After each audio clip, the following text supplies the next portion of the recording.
you need bathrooms, there's a hallway right after that glass meeting room over there, and you'll find them through there. But you'll have to come back this way because you don't have a badge. So good to know. Also, we will be taking pictures. So if for some reason you do not want to be in pictures or in tweets or whatever, please let me know as soon as possible. Great. Any other things I need to go over? I think that's good. All right, so this is Leah. She works at Collective Health, and she'll tell us a little bit about Collective Health. Hi, everyone. Welcome. I'm Leah Alpert. I'm an engineering manager here at Collective Health and the lead of our Tech Diversity Initiative. So I'm really happy to have you all here today at Collective Health and be supporting Techtonica. And I'll take a few minutes to tell you about Collective Health and what we do here and how we support diversity.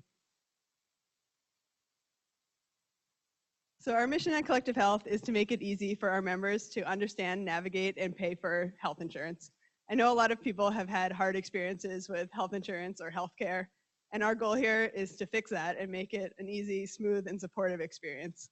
We have over 100,000 members on our platform right now, and we're working to build the health benefits experience from the ground up to support those members in all parts of their health benefits experience.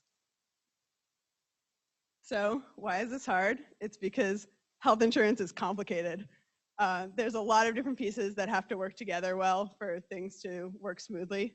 And as our engineering team is working on tackling those hard problems and using modern tools and technologies to make everything work together and make all those different pieces support our members. One of our main values here at Collective Health is creating a diverse and inclusive culture. So that's one reason we're really happy to be supporting Techtonica, which is such a great organization that's working to increase diversity and inclusion within the tech community.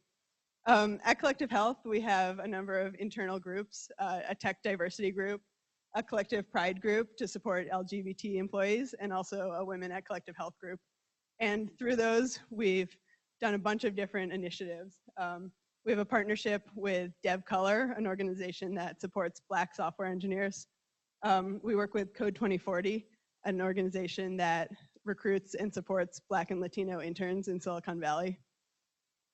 We have gender neutral bathrooms on some of our floors to especially support trans and non-binary people. We've gone to the Grace Hopper Conference for Women in Technology, and we've brought our own women engineers there and gone to recruit more women engineers. We've also brought in unconscious bias training to learn about our own unconscious biases and how we can overcome them. And finally, we enjoy hosting events to support diversity and inclusion in the larger tech community, like Techtonica. So that's a very brief overview. If you're interested in learning more about Collective Health or what we do or job opportunities here, please come talk to me afterwards. We're so happy to have you all here and to be with you tonight. And with that, I'll turn it back over to Michelle.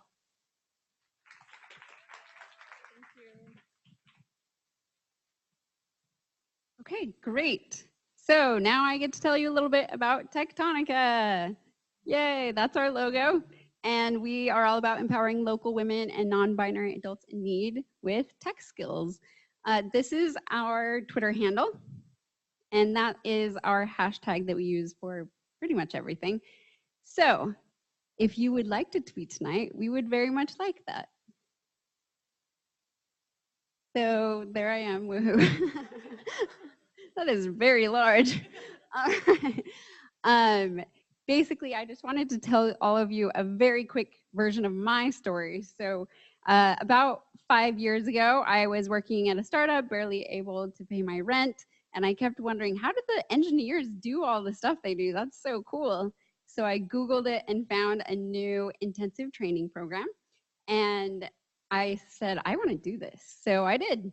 And within a few weeks of completing it, I had tripled my income. And I loved what I was doing. It was so creative and interesting. And I thought, we should get more people doing this. So I tried to help other underrepresented people join tech. And I watched the price of intensive training triple. And I thought, who is going to be able to pay for this? This is not working. Whoa. All right. So basically, I got into tech and said, oh, there's a huge problem here. We don't have a lot of diversity. And then in 2015, I did the I Look Like an Engineer ad campaign and put up these ads all around the Bay Area. And after that was done, I thought, I am so passionate about this. It really fills me with energy to be working on something like this. And I really want to make a bigger difference. But I saw all of these barriers for underrepresented people getting into tech. So like I said, the tuition had tripled. People still have to pay for housing, which we all know is very expensive. You need a laptop. I don't know what that last one is. Oh, I think it's you have to quit your job so that you can do this intensive training, right? And then most places don't help you with childcare, and they aren't very safe for underrepresented people. And finally, they don't connect you with jobs. They try to connect you with people, but they don't really place you. And I thought that was something we should move towards. So I said, well, if tech companies really need more diverse technical teams and people in our area are in danger of displacement and just need the tech skills so they can get into the tech industry, why don't we have them help each other? And that's why I started Techtonica. And there's a delay.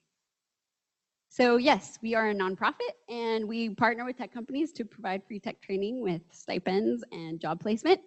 And you already know who it's for.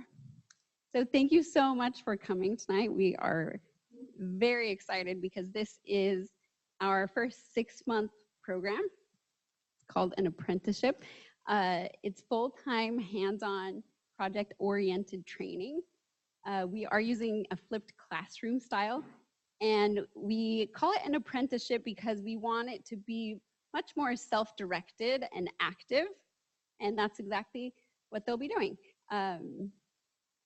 We do go over what tech skills are in demand with a lot of our volunteers and our partner companies, and then we have the apprentices work on projects with mentors. So when we go through our application process, we are looking for people to show consistent resilience, teachability, commitment, collaboration, and positivity.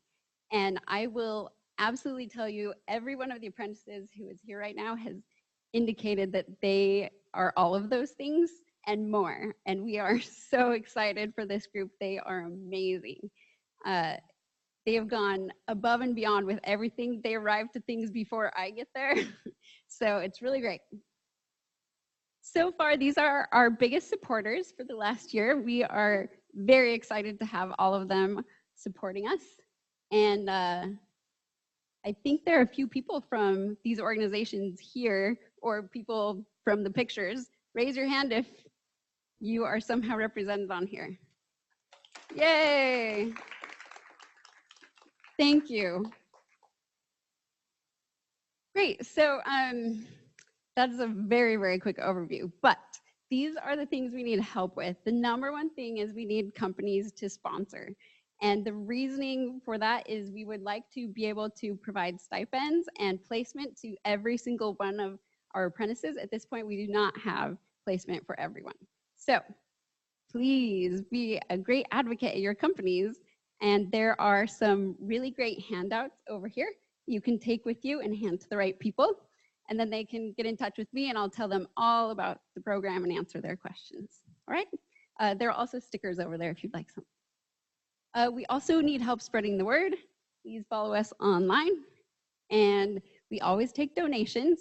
We have this new donate page that Corey advised us to get on our website.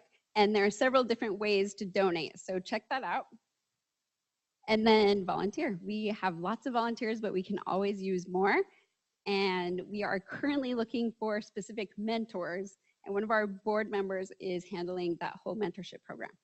So look on our social media and you'll find the link. Great. Up next, we have Sumayyah, who is one of our board members. Give her a hand, please. Thank you.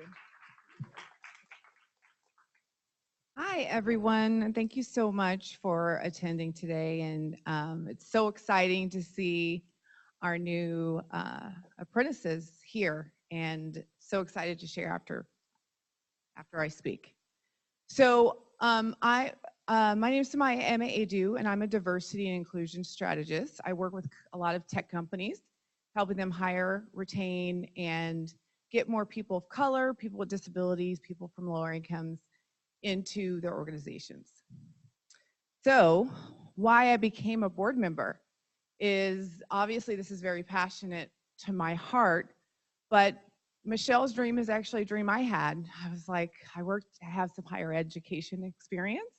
And I was like, gosh, if I could just train people with technical skills, then they'll be able to get a job. And so it never happened actually because other things came up. So when I saw what Michelle was doing and this specific population she was serving, it was really resonated with me. So I got on board and said, how can I help? So super excited that, we have this group here, and I know in 6 months we'll be standing here very excited about your success. So the reason why this is important in diversity in tech is that, I think we pretty much all believe in meritocracy. Unfortunately, that is not the case. There are many things that are barriers to entry that have to do with class, socioeconomic status, and other things that prevent people from getting the opportunities that could be available to them.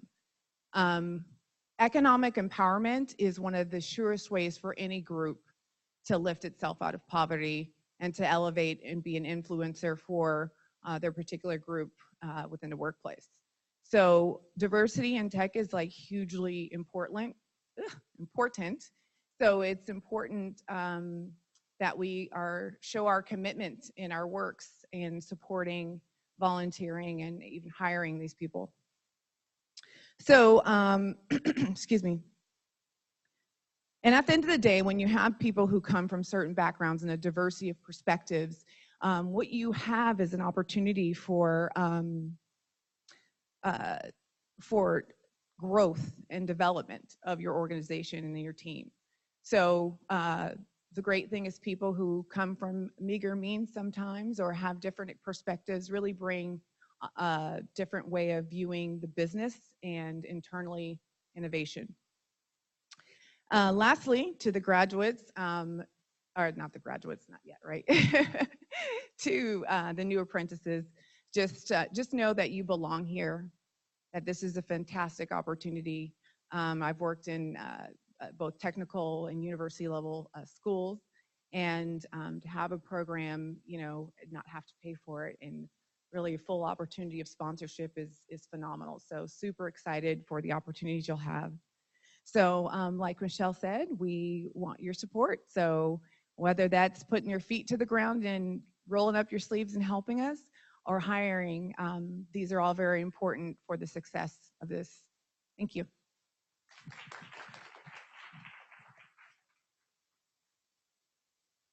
Great. So,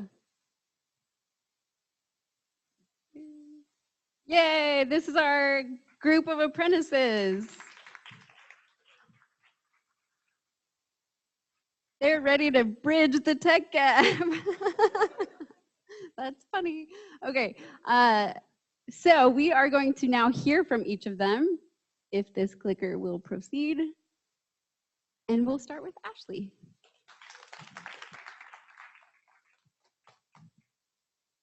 Hello, good evening, everyone. How is everybody doing today? Good, okay. My name is Ashley. I was born and raised in Oakland. I come from a family that had high expectations for me to become a doctor, a lawyer, or working in any government-related fields. A little bit about myself: before Techtonica, I upheld those expectations by working for the post office. I thought it would have been an excellent opportunity for me to learn and grow within the company, but after working there for 2 years, I decided that it wasn't for me. I wanted to continue to pursue my dream career, which is to actually become a software engineer. Right now, I'm currently a caretaker to my 99-year-old great-grandmother, And currently on my downtime, I'm continuously learning JavaScript by attending workshops, using online resources, and attending meetups. Some of the barriers that are currently faced right now is imposter syndrome. I feel like I'm at constant battle with myself because I feel like I'm not as good enough as my peers, as well as my counterparts. And that's where Techtonica will help me become the software engineer that I know I can become by providing a welcoming and supportive environment, by also providing the resources and tools that will help me overcome my imposter syndrome and help me make a break in this tech industry. Thank you.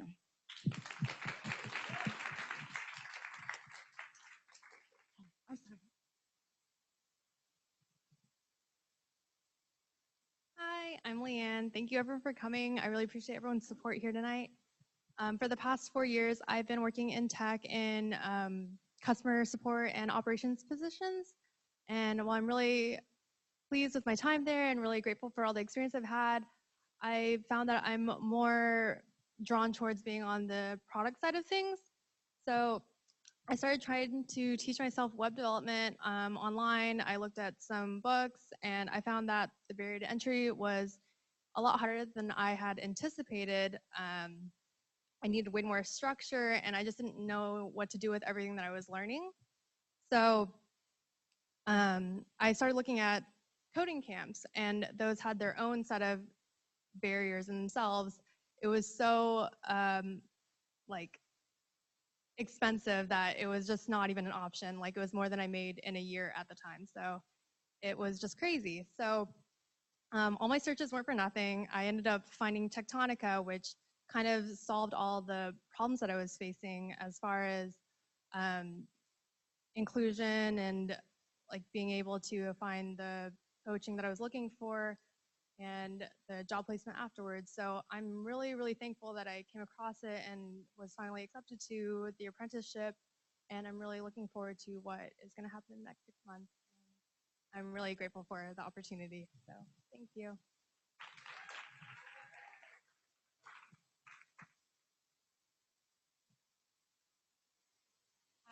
My name is Mary, and I am originally from Colombia.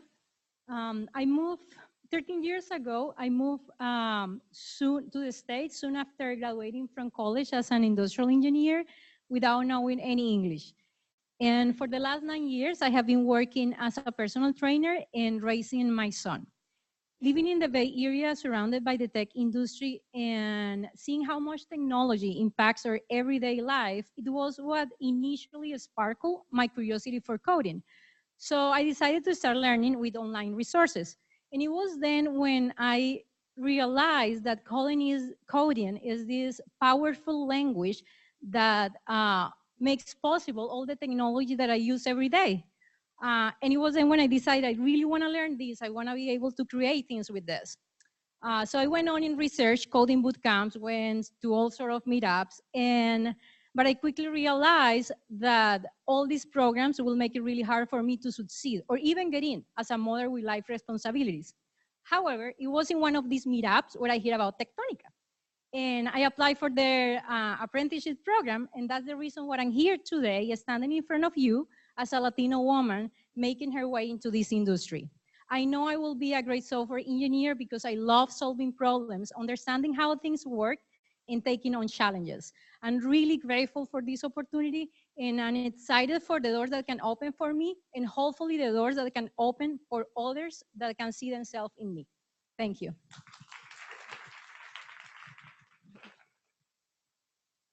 Hi, I'm Michelle. I'm originally from Los Angeles, and growing up in an immigrant community, my parents always dreamed of me becoming a teacher, lawyer, or a doctor.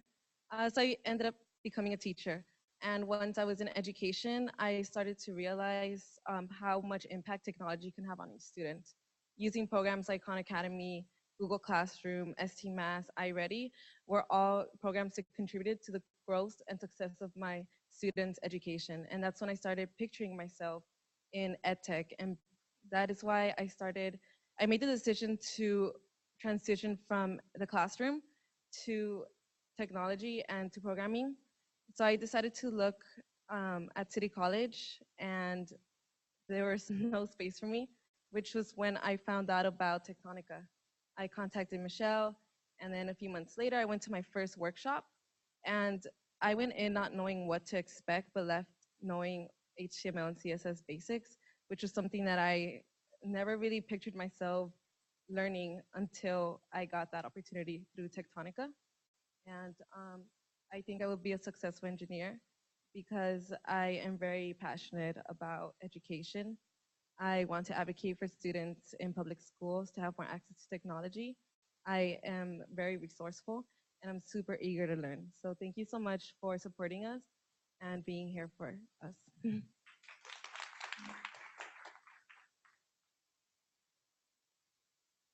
Hi everyone, my name is Suna. So I graduated as an English major, and since then I've held roles in admin and in HR and teaching. And while I enjoyed some aspects of these roles, I found that it's really not what I saw myself doing career-wise. I pictured myself doing something a little bit more engaging, creative, and challenging. So I started to reevaluate my goals and explore my options. And that's when I started going to a lot of the tech events the Bay Area has to offer. And I started to also take online courses.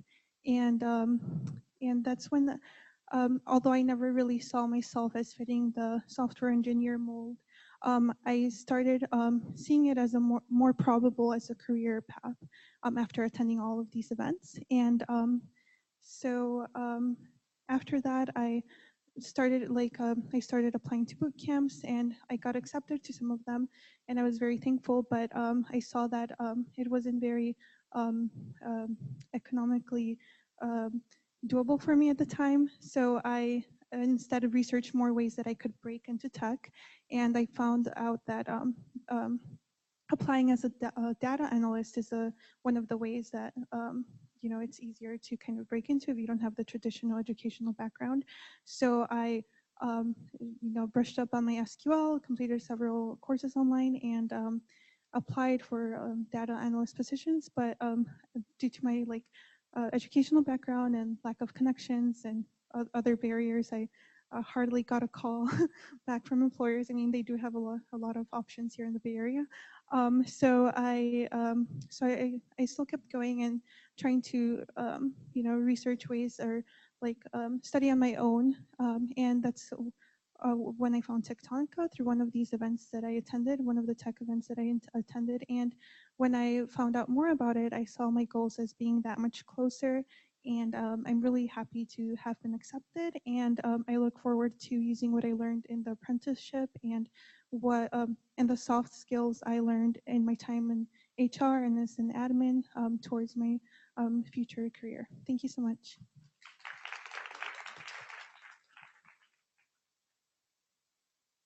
Hi everyone, my name is Stephanie, and I was born in Southern California in Orange County, Santa Ana. And then for another part of my life, oh hey. For another part of my life, I moved to Paris, California. You guys saw a quick fact up there. No one really knows where it's at. It's in Riverside County between LA and San Diego. And in 2009, I moved up to San Francisco to pursue college and graduate from college, first generation here. And one of the reasons that I want to be in tech is because I've been interested in programming since middle school, high school, and after college. I've been very curious about HTML, CSS, JavaScript, you can name it. I played around a little bit on the MySpace days. And also just because tech is very integrated in a lot of fields. It's in education, it's in the nonprofit sector, it's also in the health sector. So I feel like we can create better lives for people through technology, and I want to be part of that. I want to be in these conversations and just kind of help us all make our lives better. Another reason that I want to go into tech is because representation definitely matters. If it wasn't for some of my friends and mentors that have told me that I belong here and have pushed me to be part of this atmosphere, I probably wouldn't be talking to you all right now. So I also want to pass that down, and I want to be that mentor, and I want to be that face for the next generation of little girls and for the women who are coming, who are trying to also be part of this atmosphere. Um, but I've been faced with a couple of barriers trying to get here, and those barriers have been cost and time, and how everyone else has also mentioned is that some of us don't have the luxury of quitting our jobs and just focusing on our studies and paying a $20,000 to $25,000 tuition to make it in this industry. And now I'm starting to see my dream become a reality through the Techtonica apprenticeship. And I believe I will be a great software engineer because I will be resilient, I will learn the technical skills, but I also possess very great soft skills. I'm a great communicator, I'm a problem solver, I'm willing to admit when I've done wrong, and I'm willing to fix and try to find solutions to that. So I feel like the technical skills are important, but so are the soft skills. And I believe that a well-rounded engineer is a great engineer, and that's why I will be a great engineer.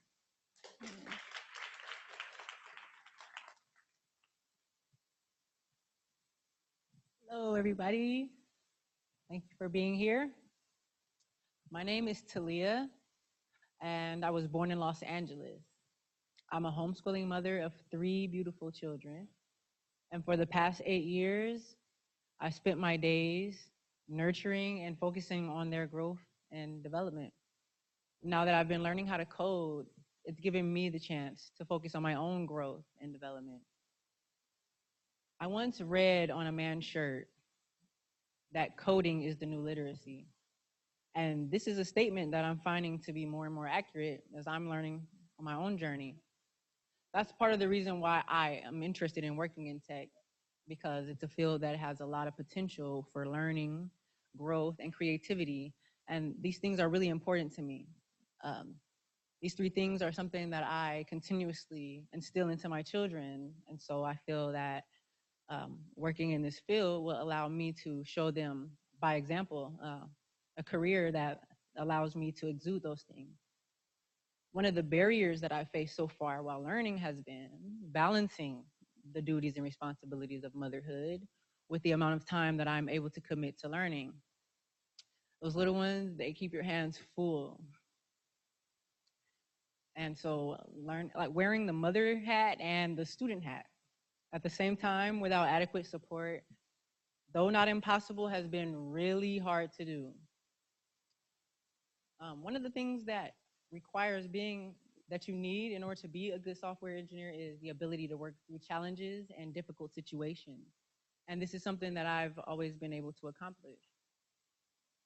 Already, while I've been learning how to code, it's given me a sense of excitement and empowerment when facing and tackling difficult situations. Finding a program like Techtonica has been truly inspiring. They teach, they mentor, they support underrepresented people in tech and they give them the tools that they need in order to carve their own path to success. And because of this, I'm confident that there'll be a day where I'm able to pay it forward. I feel like with their support, I'll be able to do more than develop apps. I'll have the skills and the fortitude and the discipline that I need in order to assist in developing the next generation of tech talent. Who knows, you might see one of my children out there or one of yours. I'm really grateful for this opportunity, and thank you guys for all being here.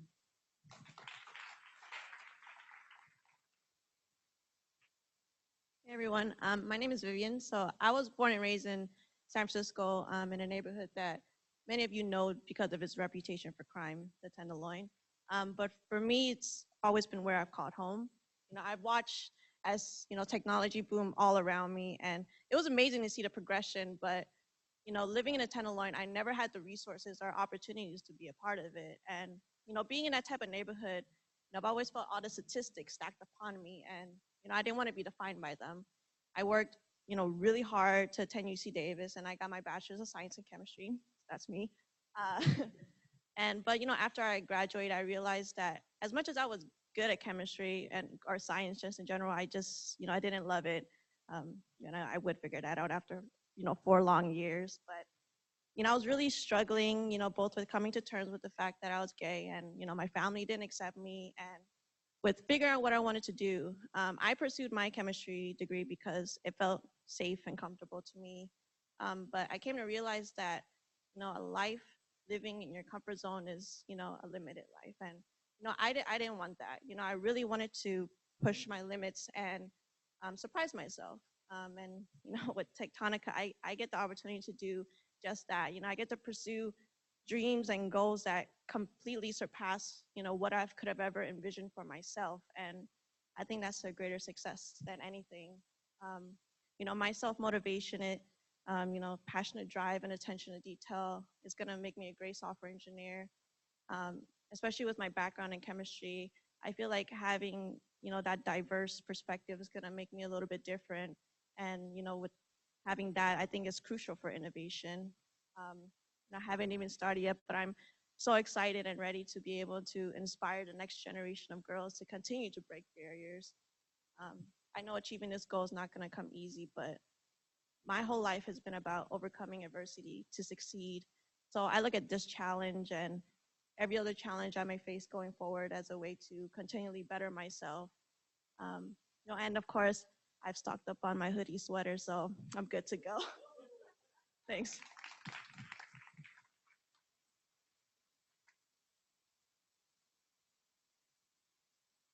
All right. Hi, everyone. I'm Zaire, and my interest in tech started about 4 years ago when I graduated from UCLA with an art history degree and quickly realized that a career in the arts wasn't for me. So, taking community college classes, it was in an Illustrator class that I discovered my interest in tech. As I was creating a mock-up of a music website, I remember thinking to myself that I wanted to build the site instead of just designing it. So I started taking classes in web development, Java, and Swift. But when I started, the reality of like how different I was and how little I knew about coding at the time hit me. Coming from an art history background, I knew that I would feel somewhat out of place, but as I was one of the few women and African American students, I ended up feeling like I stuck out like a sore thumb. So I constantly like ran into an issue where I felt like afraid of looking stupid when I asked questions. And when I did muster up the courage, I often felt like I got an impatient or complicated response. So I became frustrated with the lack of support and feeling like an outsider. So eventually I stopped taking the classes. But as I look back on my experience, I realized that not knowing like what resources were available to me and just not seeing people in the classroom like me, it made me feel like I didn't think I could succeed at that time. But when I found out about Techtonica, I realized that it was a second chance to prove to myself that I can succeed. Being a part of Techtonica's supportive environment makes me feel like being a software engineer is a reality for me. I want to be a software engineer because I want to create technology that helps people push past their limits and transform their lives. I now see my background as an asset because it provides me with a unique perspective and creativity that I can bring to any team. So I feel very fortunate to be a part of Techtonica, and I'm ready to jump in and start my journey. Thank you.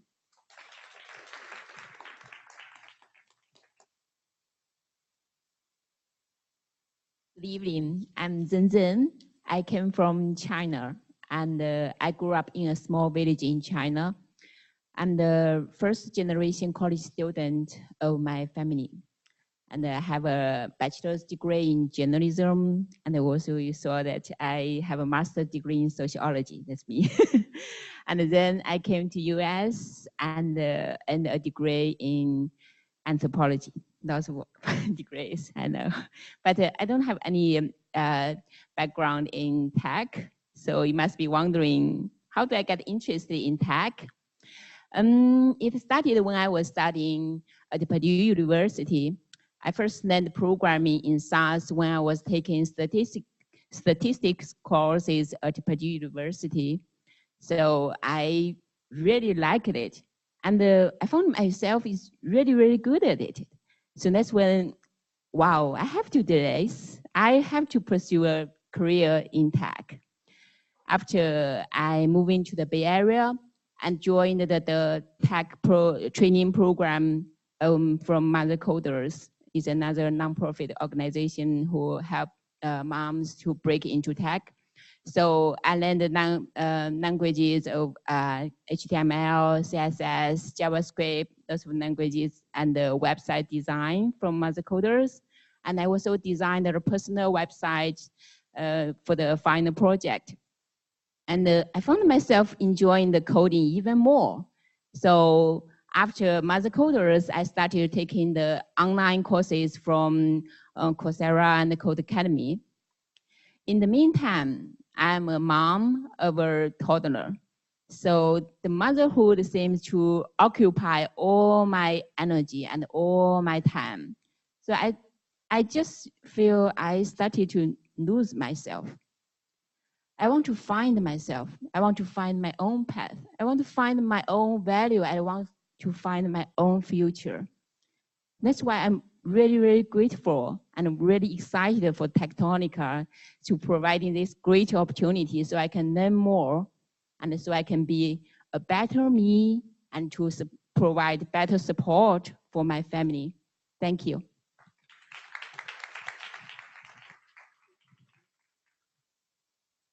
Great. So as you can see, we have a very diverse group, and they have been through quite the process. So it was several months long to even apply to this program. We had them come to an HTML, CSS workshop, and then from there we accepted the ones who had the highest ratings from our volunteers to the JavaScript workshop. And right after one JavaScript workshop, they were given a code challenge. You imagine? It was gutsy of us, but they did a great job, and we accepted the ones who did a really great job to come in and do pairing with us. And then we made their code a little more advanced throughout the pairing. And after that, we gave them this really long application to fill out. Probably took them a couple hours or something. It was really long. And then we interviewed them, and after that, we had them interview with one of our board members. So it was a really long process, and they all made it. So they're amazing, right? Woo-hoo.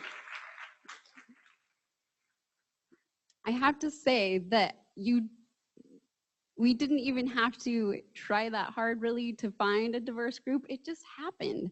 People are looking in the wrong place if they think it's too hard to find underrepresented engineers and build more diverse teams. So if someone says that, send them to me and we'll help you out. Great, so each of them gave you a 2-minute overview of their story, which is really short.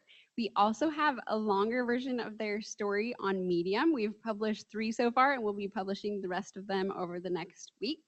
So please check us out on Medium. We'll be posting on all of the other social media as well, so you can learn a little bit about them. Yeah, they are ready, we're ready, and we're so excited. So our next person is our famous guest speaker, Sarah Withee. Thank you so much for being here. Come on up.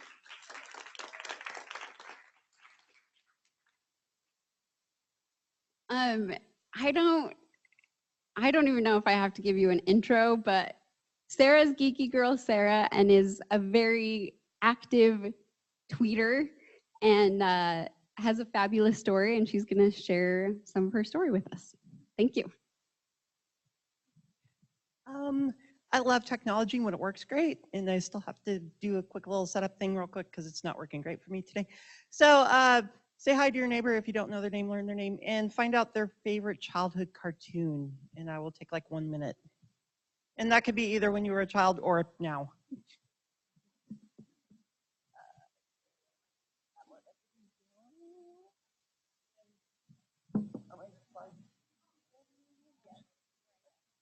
I don't know.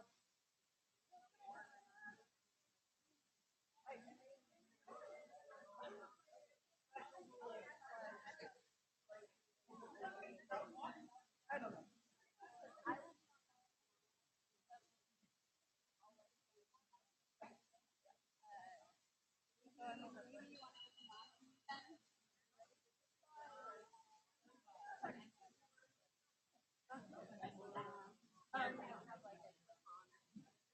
I think I mostly remember one.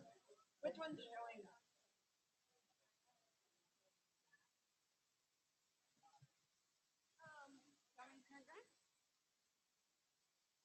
No way I can. Okay.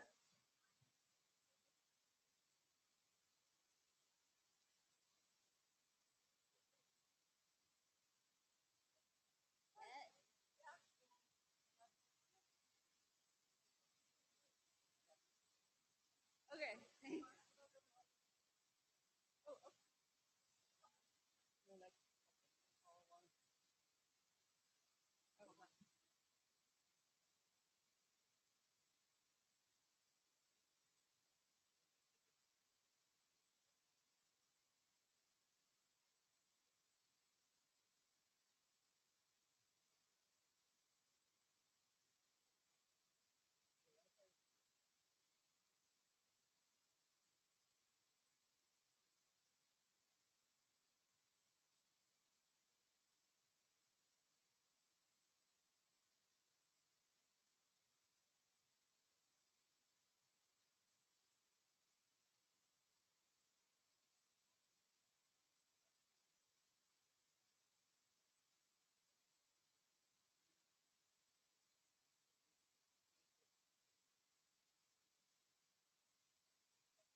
Label them. I'm like,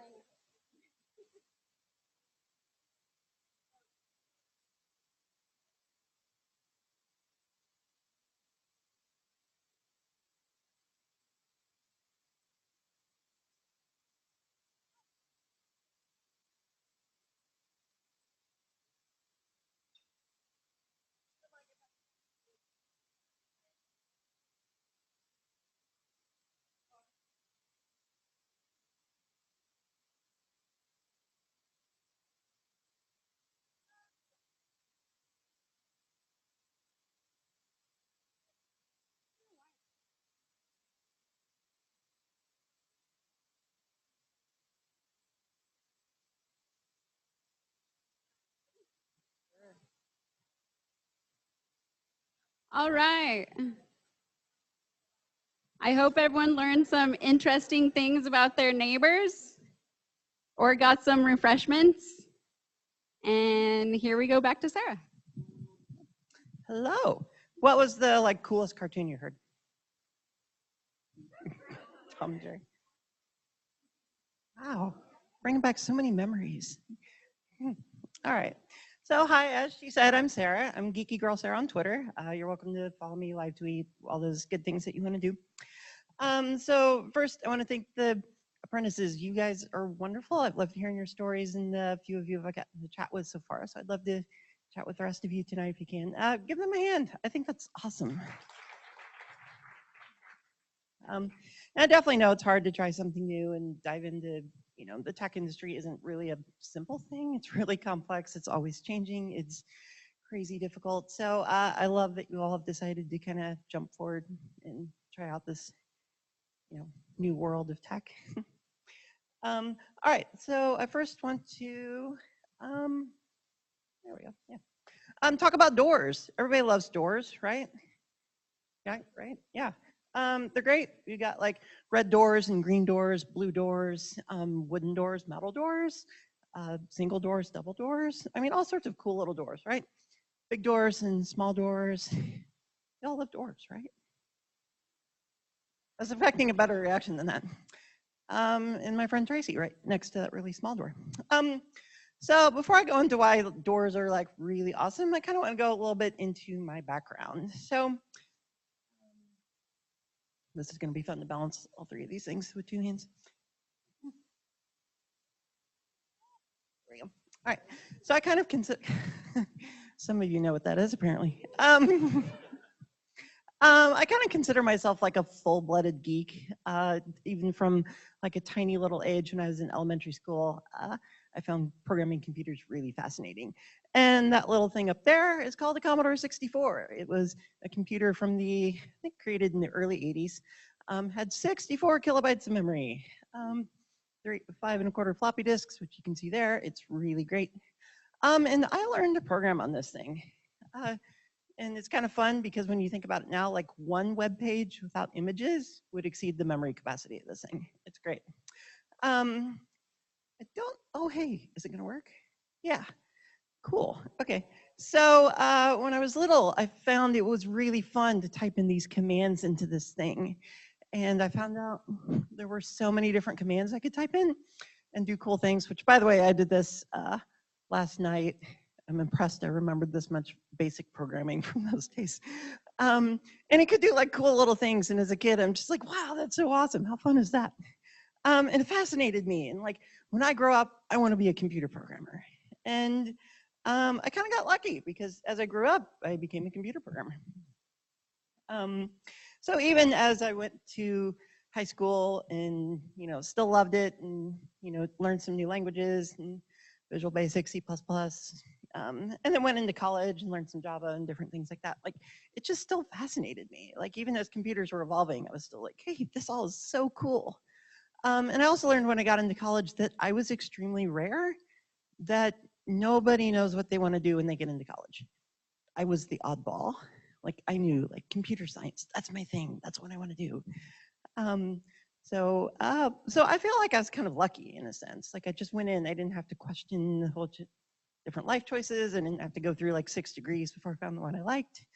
It was kind of great. But after several years of school, some things started happening.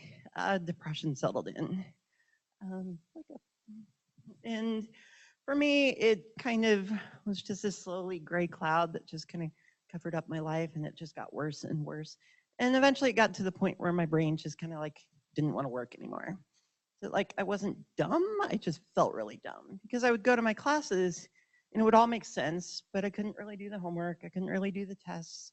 I started failing a lot of my classes, which was really hard because it was like what I wanted to do and I couldn't do it anymore. I ended up finally dropping out of college with a 1.9 GPA, which is like mostly C's and D's. I was not doing good.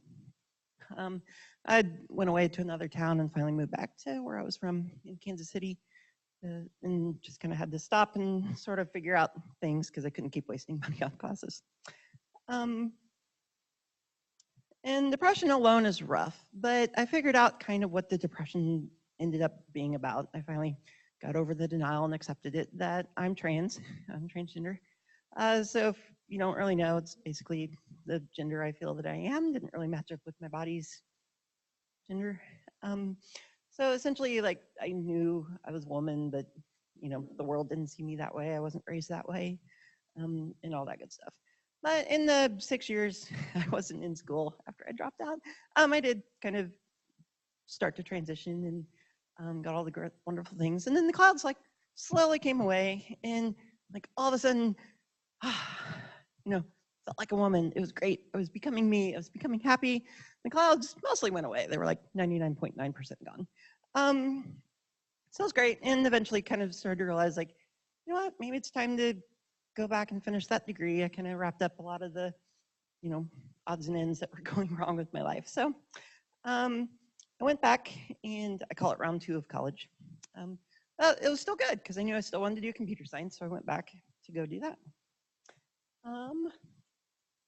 And the first time in college, as a guy, I was really shy and super crazy introverted. Like, I felt like if I talked to a group of like 5 people, I would have a heart attack. Didn't really like talking in classes, didn't really get involved in things, like after school or whatever. The second time around, it was like totally different. Because all of a sudden, like, I was happy and I was myself. So that was good. And I'm kind of like, hey, I should like do some activities. I should like try and get into different things. So in a way, like the first round of college was really easy to just blend in, just a guy and a whole bunch of other guys, that's fine. But now all of a sudden, I was the girl. I was the girl in the class. Like some of the classes were kind of lucky. There might be 3, but then like 2 of them would drop out before the end of the semester. Or I would be lucky and I would just be the only one in class, which kind of made me stand out a little bit, obviously. And it was even more funner when, more fun, grammar, that the teachers realized like every time they called on me, I knew the answer. I guess it was like something in my face like, oh, I know this. And all the guys were like getting it wrong or just didn't know the answer. And so like I got picked on a lot by the teacher and, you know, I'd get it right. And I think I kind of quickly ended up developing this reputation that, oh, she's smart and a woman. You know how rare that is, of course. Anyway, you know, so of the few women I did have in my classes, you know, we kind of ended up becoming friends because there's kind of that little bond that you have, which was really great. I found when I finally started to go to an internship, oh wait, I had a slide. There we go. When I went to my first internship, I think they expected, you know, like, oh, she's in school, she doesn't know what she's doing, we're gonna have to handhold her the whole summer. But no, they kind of gave me a task and I just ran with it. And they found out they didn't really have to really guide me too much. I was kind of self-sufficient because I kind of had learned all this stuff and was kind of good at what I do. And not just that, like I built this framework that ended up like saving their QA people like 50% of their time, and also ended up being the first intern ever to demo a project at their hackathon, which was kind of interesting, and also built me another reputation when I went back the next summer. And so many people, hey, you're that one person that gave that project at that hackathon. Like, yep, that was me, that one person. And then also when I finally got out of school and I went into another job, there was 5 of us that were hired at the same time, and we had to do this internal 3-month project. And really quickly, I ended up becoming the person that clearly knew what they were doing. And so among the 5 of us, they were usually running to me, asking me questions, I was kind of helping them out, doing kind of pair programming, stuff like that. So it's just kind of interesting that, you know, finally I was able to get to a point where I was kind of building this interesting reputation of everybody could just tell I was smart, even though there are so many different hurdles to get there. Which kind of leads me back to doors. That's not doors. There we go. We all love doors, right? I think we established that before. I'm trying to use this to see my slides because I can't see them because they're on the computer over there. I really need more hands. So about doors, I'm not really going to talk about the red doors and the big doors and the wooden doors. Really what I want to talk about is just having different little opportunities pop up and just trying to walk through them and see what kind of happens with your life. And I kind of feel like all the things that people think are awesome about me really have been totally, entirely random events that I just kind of like, I don't know what's going to happen, and then I just did it, and it just kind of turned out really wonderful. And if you're like me, you often might look at something like, I can't do that. Like when I first went back to school, and remember I said I was trans, I just went back, you know, this time as a woman. It was really like, I was kind of overwhelmed in a little bit, just like dazed and confused. Like it still was like school as I had left it, but at the same time, it was like a totally different world, and people saw me different and all that. And one of my professors came up to me really quickly after school started for my first semester and said, hey, I'm doing this Women in Computing conference. You should come. It's only $15. And my first thought was, why would I go to this? I don't know what's in it for me.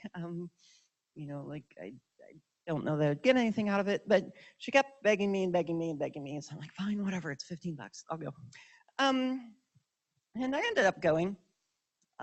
This is their first year. You can see that little arrow at the top. That's me, a tiny little head up there. And from that, I ended up going to a breakfast and met a woman who's now one of my best friends, like 7 years later, and ended up getting into a hallway conversation with somebody, and we ended up being good friends too. We ended up skipping one of the other sessions because we just got into such a good, interesting technical conversation. And I had no clue that this was going to happen. And the next year they held it. I ended up giving 2 lightning talks. And then ended up being on their conference planning committee. So I've now helped them with their 4th conference, and we're getting ready to start planning their 5th one. Kind of amazing how that worked out. Also, while I was in school, they had a C++ class. One slide. There we go. And they found out people were taking the first Python class, going to the C++ class, and dropping or failing it a lot. So they took the class and split it into a lab and a lecture. And they were just like, we need somebody to teach the lab portion. Hey, Sarah, you should teach it. You're good at what you do. I'm like, oh God, I can't. Or they called it a teaching assistantship. So I was like, oh, sure, I can assist the teacher. And found out eventually that there was no teacher, that was me. And I kind of freaked out. Remember how I said I was gonna have a heart attack if I had to talk to 5 people? Yeah. It's like, oh God, I can't do this. I can't talk to people. I don't know C++. And kind of stopped and thought like, you know, I've talked to groups before and I'm sure I'll get better over time. And I do know C++ because I passed the class. So like, maybe I can do this. And the first semester was like super awkward because we were also writing the labs as we went along. And I remember I kind of showed up and handed them the lab and like, okay, go at it. And just deer in the headlight looks from everybody. So kind of built up this lab. It was really successful. So many people were passing, they were excited. I had some of the best reviews out of the whole department. It was great. And I ended up teaching this class for 2 years. And finally, the 3rd year started my last year of school. And they said one of our adjuncts dropped out. It's a week before class. We don't have time to hire anybody. Would you teach the lecture part? And then I freaked out. Oh God, I can't do this. I can't teach this class. I don't know C++. And then, you know, kind of like, I've been doing this for 2 years now. So I taught the lecture class, which is really cool to say. I think I'm the only undergrad to teach an undergrad class. It's kind of awesome. So yeah, and one of the other things I did also well in school was I joined the robotics team. And you know, they won me over like, we need more programmers, you should come. I'm like, all right. And for at least 2 months I went and you know, the dude that was the programmer already on the team wouldn't show me anything, wouldn't tell me about the code, wouldn't tell me how the robots worked, wouldn't do anything really. He was kind of a big pain in the butt, and that's kind of the nice way of saying it. But one day we were having like a weekend work day and people were cleaning the lab, and one of the guys comes over and he hands me a motor. I'm like, can you get this thing to work? I'm like, oh. He's like, you can probably do it. Oh, here's an Arduino, and oh, you'll need this motor controller. I'm like, I don't even know what a motor controller is. Does it control the motor? And I sat down for like 2 hours in an Arduino book and a whole bunch of things on the internet. I'm like frantically trying to figure this out, but finally it got to a point where I could press a button on the keyboard and the motor would turn. And it only took 2 hours, and it was like 6 lines of code. It was kind of terrible, but absolutely awesome, because then I could take a second motor and I could hit a button, they'd both turn forward, or I could hit like the left arrow and one would turn one way and one would turn the other way, you know, like it's turning. And then we strapped them on a piece of acrylic board, and that was my first robot right there, which is kind of awesome. And I literally had no clue what all this was or how it worked when I joined in. But eventually that terrible dude bro moved to Florida.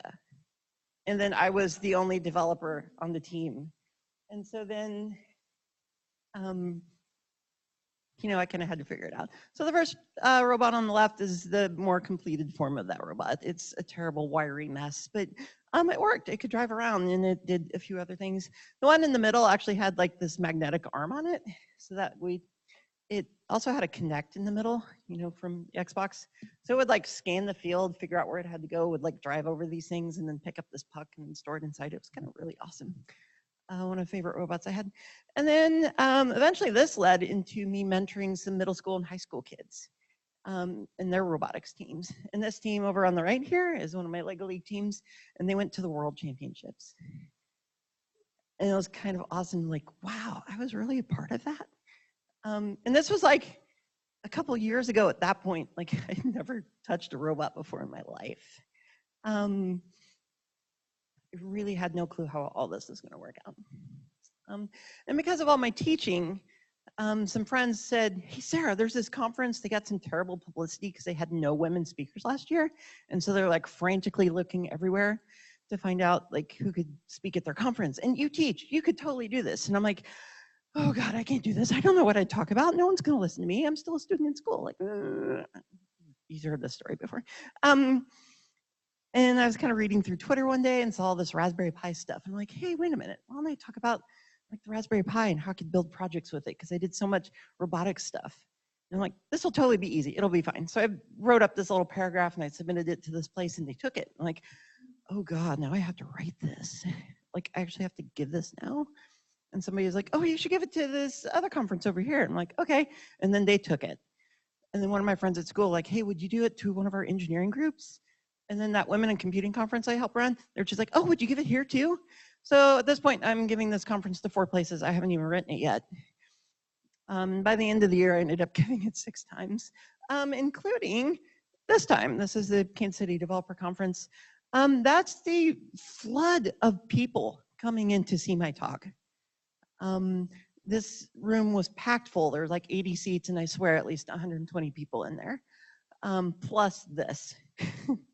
The director came in and like, oh my gosh, what is this? I'm like, I don't know. And he's like, would you be willing to give this tomorrow so we can get these people out of the room? I'm like, I guess. And so he's like, hey, Sarah's going to give this tomorrow. We'll email out which room it is and everything. So if you all want to go see another talk, you can totally do this. Nobody left. Maybe like 5 people. They all really wanted to see this talk.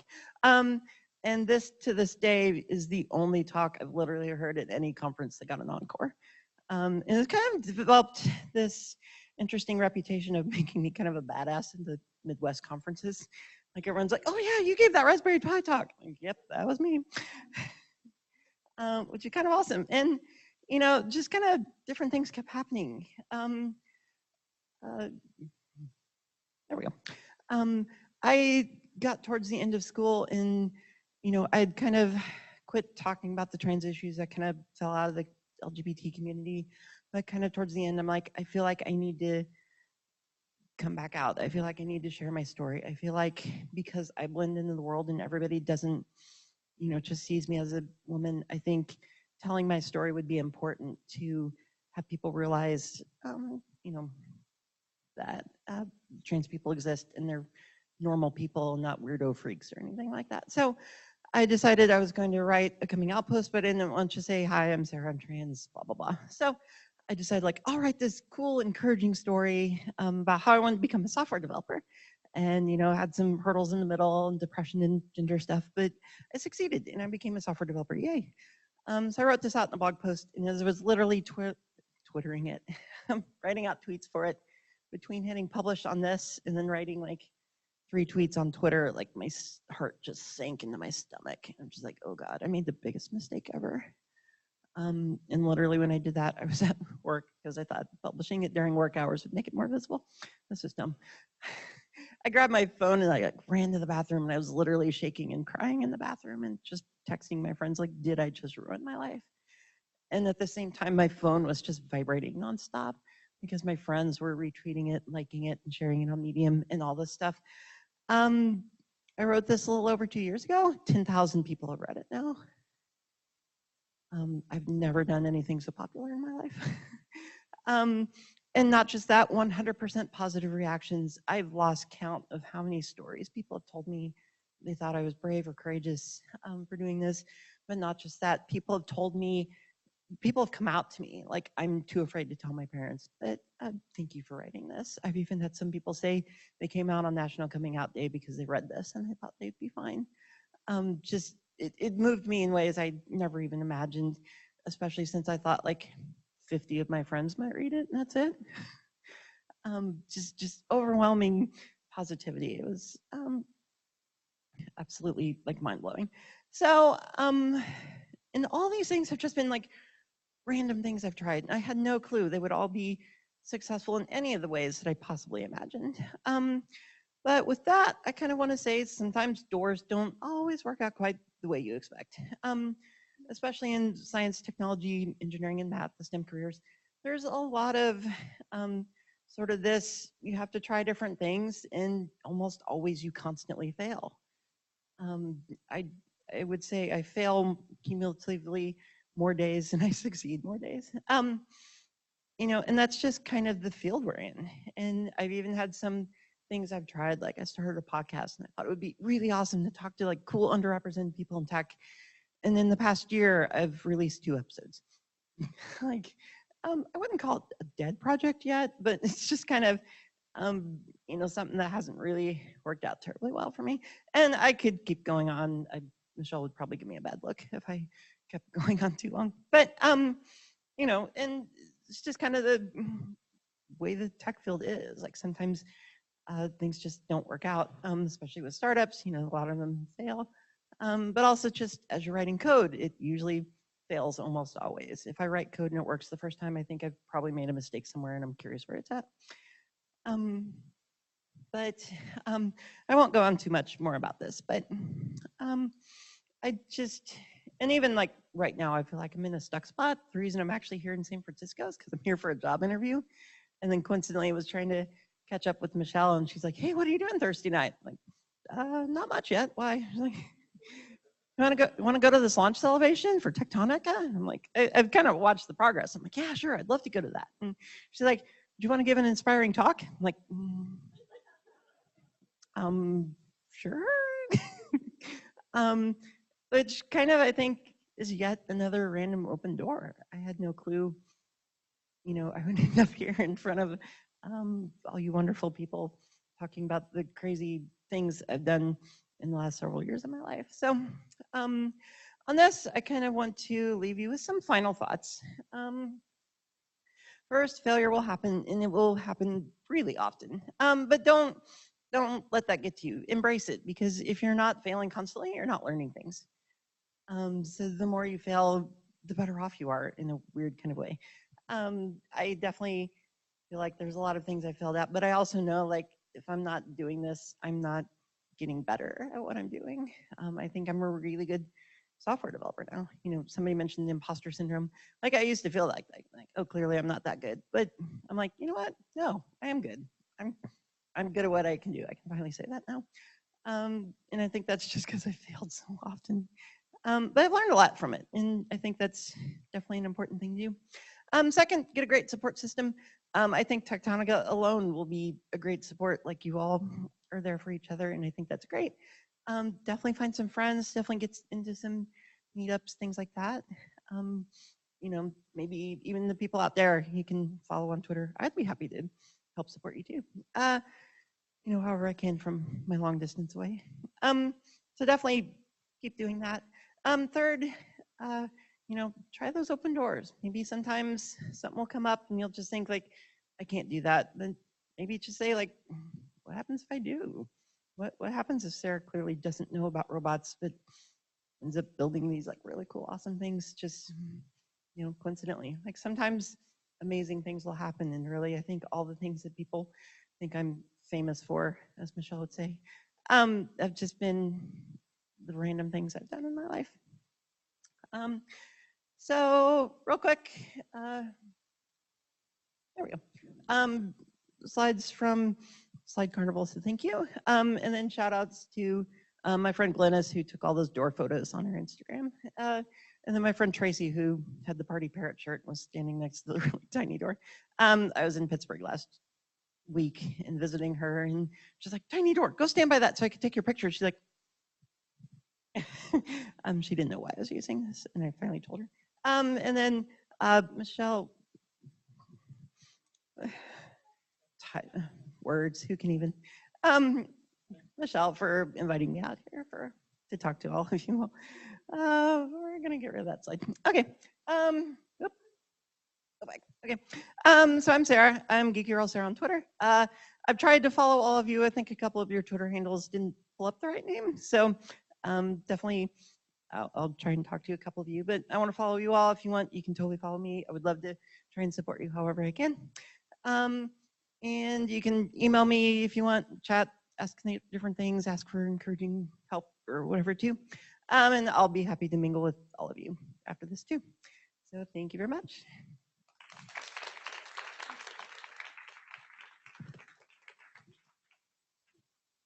Thank you, Michelle-age. I think it's a cool new nickname.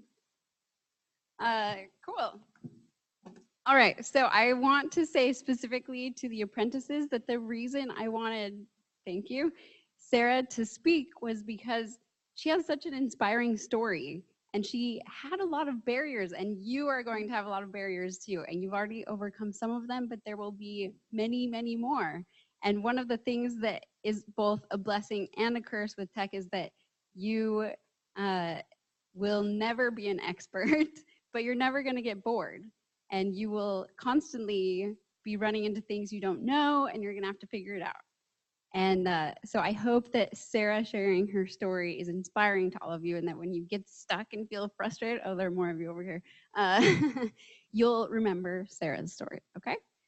Cool. So maybe I should move on from that. You've seen this slide before, but I wanted to put it up one more time. Just to say thank you and please help us. There are a lot of ways you can help, and get in touch with me basically to let me know how you can help. My cards are on this table along with stickers and flyers about how companies can get involved in sponsoring our apprentices. So grab some of those. And then here's a fun activity. I'm going to put these Post-it notes along with some pens and markers over here. And if you have tips for the apprentices for how to survive this intensive training and how to survive in tech or whatever, self-care when you're burned out, please share them, and I will put them up around our training space so they can feel inspired when they see them. Okay, the last very important thing is that we have a lot of drinks and I don't drink, and they've been sitting in my kitchen. So please drink, and if you can't drink all of it, then take it home with you, because otherwise it's going back in my kitchen. Great, that is it for tonight. Thank you all so much for coming, and I just really appreciate your support, and I guarantee there will be many adventures to come in the next 6 months for our apprentices. Please give them one more hand. All right. I would consider it a failure if you have not talked to at least 3 apprentices before you go. So please do that. Thanks, everyone. Bye.